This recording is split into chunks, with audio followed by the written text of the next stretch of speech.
मुझे इसके कारण पर ज़्यादा बात करना पसंद नहीं है और इसके लिए मेरी प्रेरणा थोड़ी निजी थी।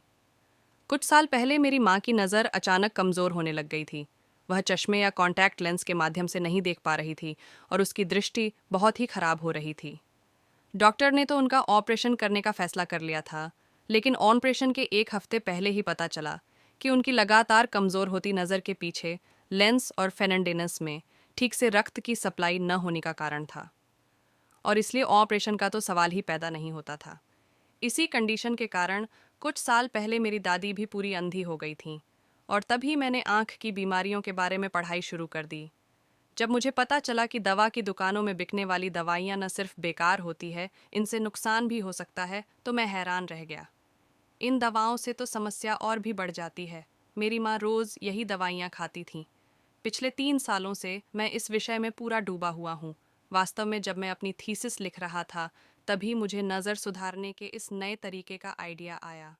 मैं जानता था ये बहुत ही नई चीज़ थी, लेकिन ये कभी नहीं सोचा था कि इससे मेडिकल और बिजनेस फील्ड में इतनी हलचल मच जाएगी। आप क्या कहना चाहते हैं? जैसे ही मेरे नए तरीके के बारे में लेख प्रकाशित हुआ, तो मुझे कई इन्वेस्टर्स के फ़ोन आने लगे जो इस आइडिया को खरीदना चाहते थे। सबसे पहले मुझे एक फ्रेंच कंपनी ने 100,000 यूरो का ऑफर दिया। एक अमेरिकन फार्मास्यूटिकल होल्डिंग कंपनी ने तो मेरे आइडिया को खरीदने के लिए 3.3 करोड़ डॉलर तक की पेशकश कर डाली। मैं परेशान हो गया, अपना फ़ोन नंबर बदल दिया और समाज से दूरी बनाना शुरू कर दिया, क्योंकि हर जगह से न्योते मिल रहे थे। जहाँ तक मेरी जानकारी है, अपने अपना फॉर्मूला नहीं बेचा, ये सच है।